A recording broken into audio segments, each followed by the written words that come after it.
Hello दोस्तों, तो यहाँ पे हमें एपिसोड की शुरुआत में दिखाया जाता है कि दिन ऑलमोस्ट खत्म ही हो चुका होता है और सुजुहा को कहा होता है कि यार वो दुकान बंद करके जाए घर जाने से पहले। जब यहाँ पे वो इस शॉप का शटर डाउन कर रही होती है तो वहाँ पे भाई ओकाबे और कुरिसु आते हैं, जो कि भाई बड़ी देर से चलते हुए आ रहे होते हैं उस आईबीएन 5100 को उठा के। सुजुहा इन दोनों से पूछते कि यार ये क्या लेके आ रहे हो तुम। तो ओकाबे यहाँ पे भाई बढ़ा चढ़ा के बातें करने लग जाता है और वो कहते तुम मानोगे नहीं इसके अंदर क्या है, ये हमारी सीक्रेट ऑर्गेनाइजेशन को हराने में काम करेगा और इसके बारे में मैं तुम्हें बता ही देता हूँ चलो। तो यहाँ पे भाई सुजुहा खुद ही गेस कर लेते हैं कि ये एक आईबीएन 5100 है कि नहीं। तो ओकाबे कहता है तुम्हें कैसे पता चल जाता है सब कुछ। तभी सुजुहा उस लड़की को देखती है जो कि ओकाबे के साथ है और उसे देखते साथ भाई वो यहाँ पे जंगली बिल्ली की तरह एकदम लड़ने के लिए तैयार हो जाती है, जैसे कि वो कुरिसु को मार ही डालेगी। तभी यहाँ पे मिस्टर ब्राउन आ जाता है और वो इनको रोक देता है और कहता है क्या टाइम पास कर रहे हो इधर, जल्दी से दुकान बंद करो। लेकिन इससे कुरिसु सोचती है कि भाई इस बंदी का क्या सीन है। इधर ओकाबे और कुरिसु दोनों के दोनों लैब में जाते हैं और यहाँ पे इटारो के साथ मायोरी भी होती है और मायोरी कुरिसु को फिर से देख के काफी ज्यादा खुश हो जाती है और उसको पकड़ लेती है और वो ये कहती है कि तुम कहाँ चली गई थी, मुझे तो लगा था कि तुम अब लैब में आओगी ही नहीं। यहाँ पे कुरिसु तो इसी कंफ्यूजन में होती है कि यार वो हमेशा हमेशा के लिए इस फ्यूचर गैजेट लैब को छोड़ के चली जाए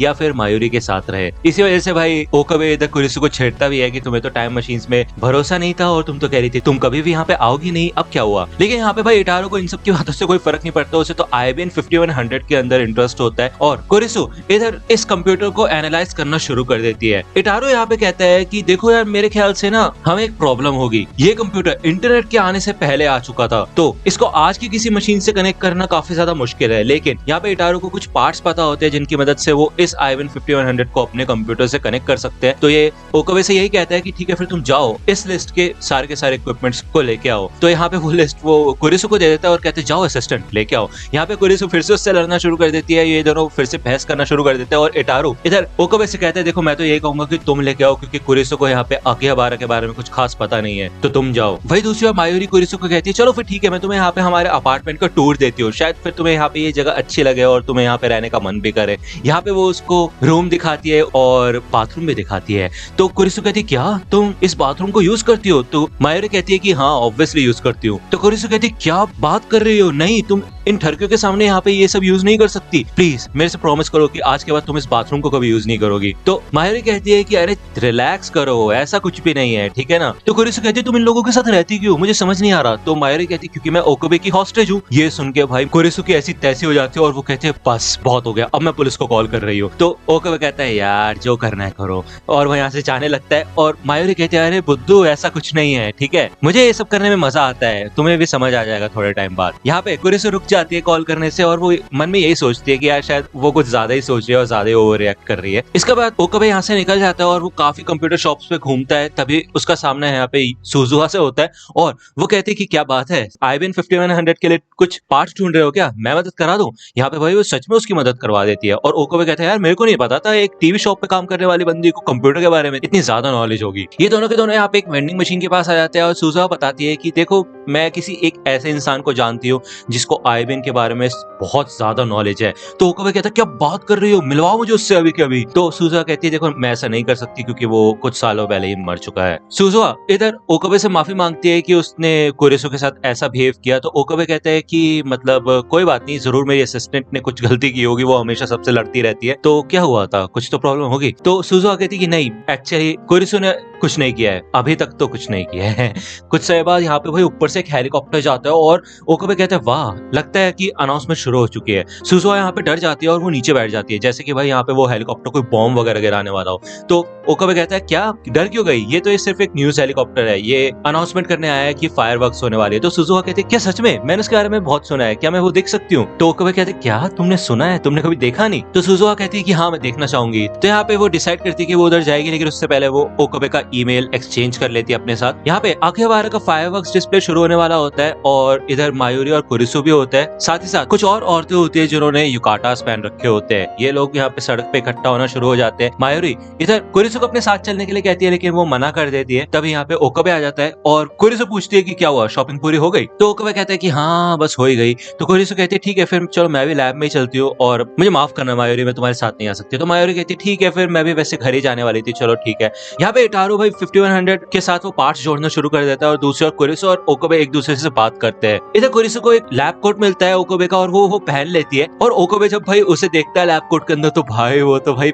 दीवाना हो जाता है और वो कहता है वाह यार, अपनी लैब में किसी को लैब कोट पहन के देखना यार कितना मजेदार लगता है। मैं हमेशा इटारो और मायोरी से कहता रहता हूँ वो कभी लैब कोट नहीं पहनते, इनको समझ नहीं आता साइंटिस्ट बनना होता क्या है। लेकिन तुम देखो कितनी कमाल की लग रही हो, चलो फिर अपने हाथ पॉकेट्स में डालो और एक कमाल का लुक दो। यहाँ पे ये टेबल पे बैठ जाते हैं और रैमन खाते हैं। इसके बाद कुरिसो इधर ओकोबे के साथ एक ट्रेडिंग कार्ड गेम भी खेलती है जिसमें वो ओकोबे को आसानी से हरा देती है और वो कहती है कि देखो यार तुम्हें तो स्ट्रैटेजी बनानी भी नहीं आती ओकोबे, क्या कर रहे हो ये तो ये सुन के भाई ओकोबे को गुस्सा आ जाता है और वो उसके ऊपर चिल्लाने लग जाता है। तो कुरिसो कहती क्या क्या हुआ, तुम हार गए हो और इसमें चिल्लाने वाली क्या बात है, देखो दूर रहो मुझसे। तो ओकोबे कहता है नहीं मेरे को ओकोबे मत बोलो समझी, या तो होइन बोलो या तो फिर क्योमा बोलो, ओकोबे बिल्कुल नहीं बोलोगे तुम समझी। और भाई इसके बाद तो कुरिसो बेचारी रोने लग जाती है। तो यहाँ पे इटारो बिजी होता है अपने काम में भले ही, लेकिन उसको फिर भी पता चलता है ये क्या हो रहा है। तो ओकोबे कहते क्या हुआ, रोने क्यों लग गई तुम यार, इटारो रो क्यों रही है ये। तो इटारो कहता है कि मुझे क्या पता। तो यहाँ पे भाई कुरिसो चिल्लाने लग जाती है और वो कहती क्या मतलब एक पागल से इंसान खड़ा हो जाता है, अपनी कुर्सियां फेंक देता है और मेरे ऊपर चढ़ जाता है और चिल्लाने लग जाता है मेरे ऊपर कि भाई मैंने उसके फेक नाम के बजाय उसका रियल नाम क्यों यूज किया, इसी तो बात है कि नहीं। तो भाई इधर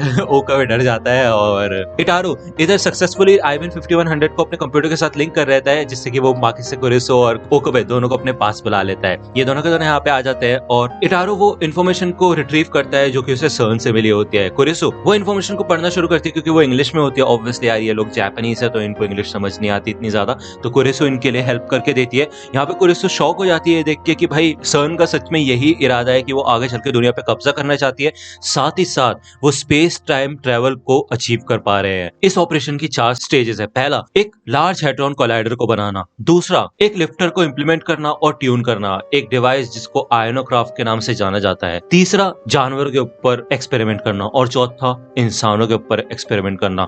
ये सुन के कुरिसो तो भाई शॉक हो जाती है और डर जाती है, लेकिन भाई ओकोबे को ये सारी चीजें पहले से पता होती है और वो कहता है कि देखा मैं कह रहा था कि ये एक टाइम मशीन बना रहे हैं, तुम ही मेरी बात का यकीन नहीं कर रही थी, क्योंकि उसको ये बात पहले से पता होती है। वो लाइन पढ़ के ह्यूमन इज डेड मिसमैच कि भाई वो लोग जरूर ह्यूमंस के ऊपर एक्सपेरिमेंट्स कर रहे थे। यहाँ पे ओकोबे इटारो को कहता है ठीक है फिर उनके ईमेल्स में हैक करो और इन्फॉर्मेशन निकालने की कोशिश करो इस एक्सपेरिमेंट्स के बारे में। तो यहाँ पे पहली बार इटारो को डर लगता है और वो कहते हैं देखो यार हम एक ऐसी चीज को खोलने जा रहे हैं जो कि भाई काफी खतरनाक हो सकती है और कोई नहीं चाहेगा कि वो इन्फॉर्मेशन हमें पता चले। तो ओकोबे कहता है कि हाँ बात तो तुम सही कह रहे हो, तो ठीक है फिर कुरिसो तुम अपने घर जा सकती हो, देखो मैं तुम्हें किसी खतरे में नहीं डालना चाहता। तो कुरिसो कहती है देखो मेरे को डराने की जरूरत नहीं है और वैसे भी अगर मैं घर जाऊंगी तो रात भर इसी के बारे में सोचती रहूंगी, तो ठीक है मेरे को कोई प्रॉब्लम नहीं है। इटारो भी कहता है ठीक है फिर यहाँ तक आ चुके हैं तो थोड़ा आगे बढ़ने में कोई दिक्कत वाली बात नहीं है। ये तीनों तैयार हो जाते हैं और ओकोबे कहता है ठीक है फिर हम इस ऑपरेशन का नाम रखेंगे लेगजैन चेस्ट। तो कुरिसो कहती है यार कोई भी नाम रखने की क्या जरूरत है, जस्ट खोल दो ना वो फाइल, क्या दिक्कत है। तो यहाँ पे भाई कुल 14 रिपोर्ट्स होती है इस एक्सपेरिमेंट की। यहाँ पे 10वीं रिपोर्ट जब इटारो ओपन करता है तो यहाँ पे एक